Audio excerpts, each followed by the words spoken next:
కథామంజరి ఫిబ్రవరి 2025 శ్రావ్య సంచిక. కథ మంచి చేస్తే మంచే జరుగుతుంది.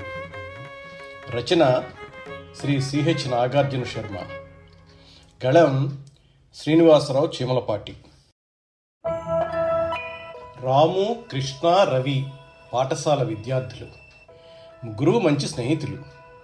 ఒకరోజు ముగ్గురు పాఠశాల నుంచి ఇంటికి వస్తుంటే వారికి దారిలో తళతళమని మెరుస్తూ ఒక 500 నోటు కనిపించింది. ఆ నోటిని ముగ్గురు ఒకేసారి చూశారు. కానీ ముందుగా దాన్ని చేతిలోకి తీసుకుంది రాము. రే, ఎవరో ఈ డబ్బులు జారవిడుచుకున్నారు, వారెవరో తెలిస్తే బాగుండును, వారికి ఇచ్చేద్దుము అన్నాడు రాము. కృష్ణ, రవి పక్కున నవ్వారు. రే రాము, నువ్వు చాలా అమాయకుల్లా ఉన్నావు.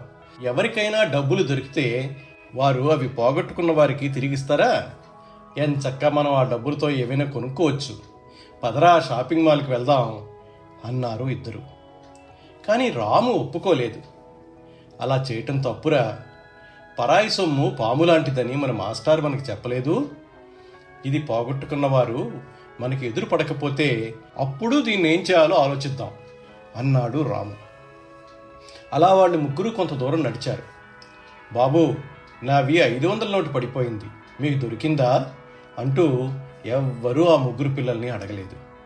దాంతో రాము కాస్త నిరుత్సాహపడ్డాడు. ఈ డబ్బు పోగొట్టుకున్న వాళ్ళు ఎంత బాధపడుతున్నారో అని ఆలోచించి కాస్త కలత చెందాడు.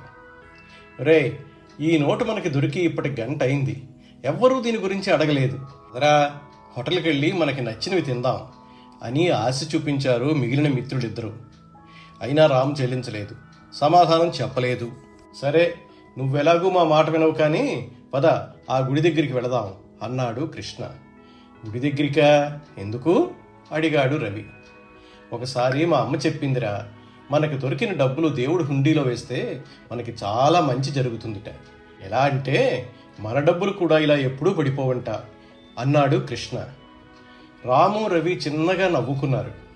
నువ్వు చెప్పింది కూడా బాగానే ఉందనుకో, కానీ మనం ఈ డబ్బులు దేవుని హుండీలో వేస్తే అవి ఎవరికి చేరుతాయో మనకు తెలియదు.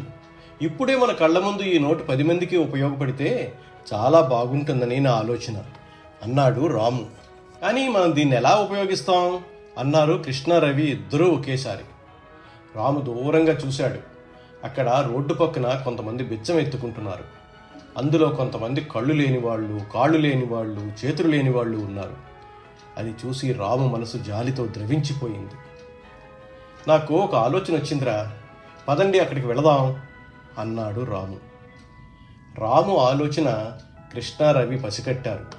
ఓహో, ఈ నోటిని చిల్లరగా మార్చి అందరికీ పంచుతావు కదూ అని ఇద్దరూ ఒకేసారి అన్నారు. లేదురా అన్నాడు రాము. మరి అని ఆశ్చర్యంగా చూశారు ఇద్దరు మిత్రులు. మీరు చెప్పినట్టు చేసినా వాళ్ళు ఆ డబ్బులు సద్వినియోగం చేస్తారో చెయ్యరో మనం చూడలేం. అందుకే నాకు ఒక ఆలోచన వచ్చింది అంటూ ముందుకు నడిచాడు రాము. కాసేపు అయ్యాక అక్కడున్న 10 మంది బిచ్చగాళ్ళు రామును చూసి, బాబు, నువ్వు దేవుడివి బాబు. 2 రోజుల నుంచి బిచ్చం దొరక్క అన్నం లేక ఆకలితో అలమటిస్తున్నావు.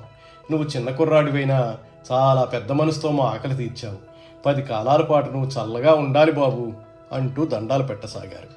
శభాషా రాము, ఈ 500లతో నువ్వు కొన్న పళ్ళు, రొట్టెలు, తినుబండారులు ఆ 10 మంది ఆకలి తీర్చాయి. అది మనం కళ్ళారా చూసాం. మేము నీలాగా మంచిగా కాకుండా తప్పుగా ఆలోచించాంరా అన్నారు కృష్ణ, రవి. ఎలాంటి కల్లా కపటం, కల్మషం లేని ఆ 3 పసి మనసులు ఒక మంచి పని చేశామనే తృప్తితో నిండిపోయాయి. కథామంజరి ఫిబ్రవరి 2025 శ్రావ్య సంచిక. కథ మంచి చేస్తే మంచే జరుగుతుంది. రచన శ్రీ సిహెచ్ నాగార్జున శర్మ. గళం శ్రీనివాసరావు చీమలపాటి.